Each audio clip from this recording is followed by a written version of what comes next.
If you're going to be focused on raising up leaders as I speak on this task, it is a big job.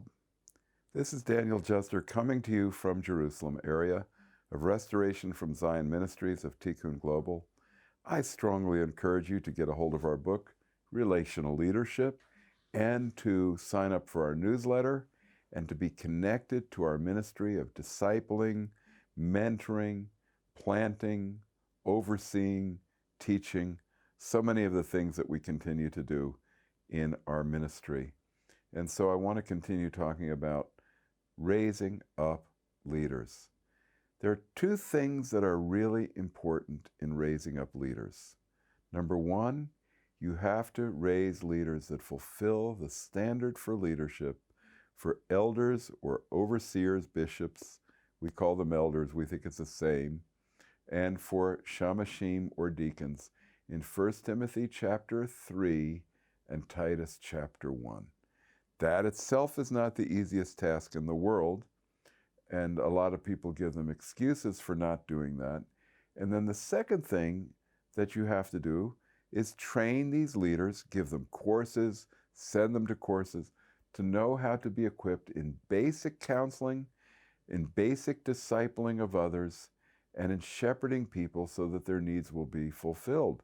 So we actually had counseling courses that we gave to all of our leaders. All of our home group leaders went through courses in counseling and shepherding and how to lead home groups, how to lead small groups, because our leaders, we wanted to lead the small groups and we had to train them to do that. And we had monthly meetings to train, as well as these courses.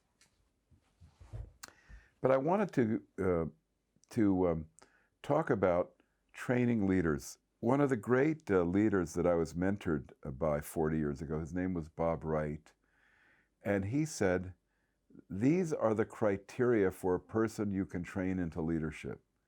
Number one, they have to be worshipers of God.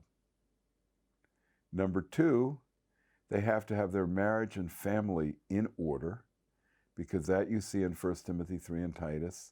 They have to have a good marriage and their children have to be in obedience.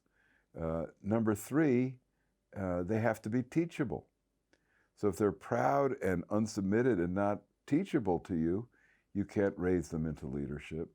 And number four, they have to have the capability of leadership in terms of their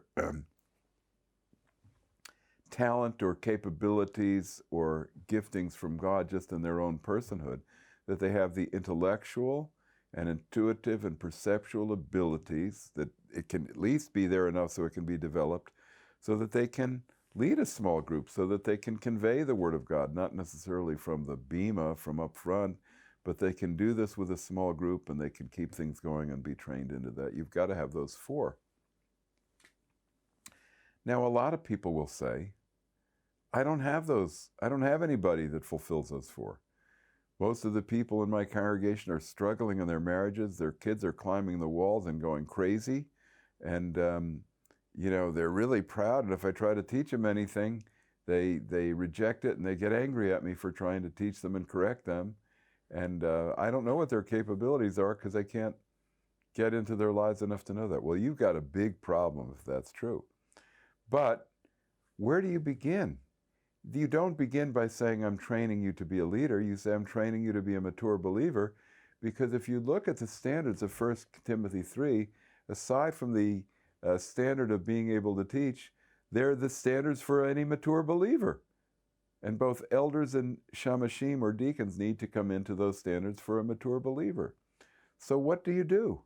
You get a group of people together, and you as the head leader start the first home group that is a discipleship group where you're going to help people mature into fulfilling the first three. And if you have a decent number of people in your home group, say 16 or 20, somebody in that group, hopefully two, are going to be capable of being raised into leadership. But your first job is to get a group of people in your congregation. It might not be the whole congregation. You start small and then it spreads out from the small group to the larger congregation.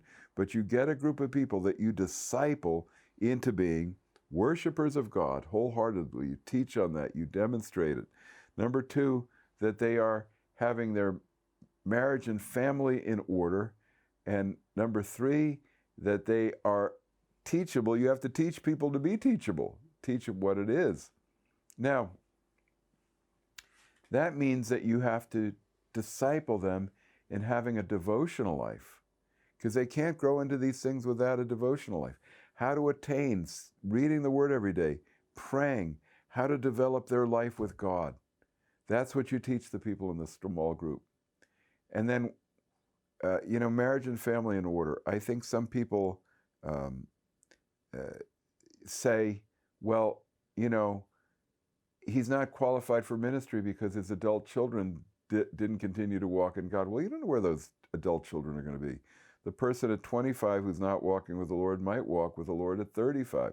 I don't think Timothy's saying that people don't have their own choice in adulthood, but when they're in your home, they're showing submission and obedience to your leadership and authority in the home. Because if you're going to exercise authority as an elder or deacon in an area of your responsibility, how can you exercise authority in the congregation if you can't establish your authority as a leader in your home? Now, we believe as well that although the husband and wife are partners and they make decisions together, that the husband is the head of the home and has a bit more final authority in the home with his wife and children. Though the wife and children, the ideal is that they come to unity and accord in all of the decisions they make. So we believe in that kind of partnership. So you have to work on the marriage, on asking the wife, and this is the key to somebody that's being raised into leadership, is you say to the wife, are you happy to be married to this guy? Are you really glad you married him on a day-to-day basis? And you know what? That's where you're going to find the truth. Don't ask the guy where he's at. Ask the wife where she's at in terms of this marriage. And that's where you find out if the husband is a servant leader who seeks, a la Ephesians chapter 5, to meet the needs of his wife and counts her precious, and is building a glorious marriage that is like unto a metaphor for Yeshua and his bride. And that's what you're after. So you build these people, you disciple them, and then when you've got it, then you can take that home group, you can divide it into two home groups, give it to the two leaders that you've both discipled into godly living and success as disciples, and you've discipled them into leadership so they're capable of leading small group and capable of discipling others. And now you split that group, these leaders take that group and you oversee them, and then you begin that process over and over again so that you're in a multiplication of leadership pattern. That is a key thing that you want to accomplish.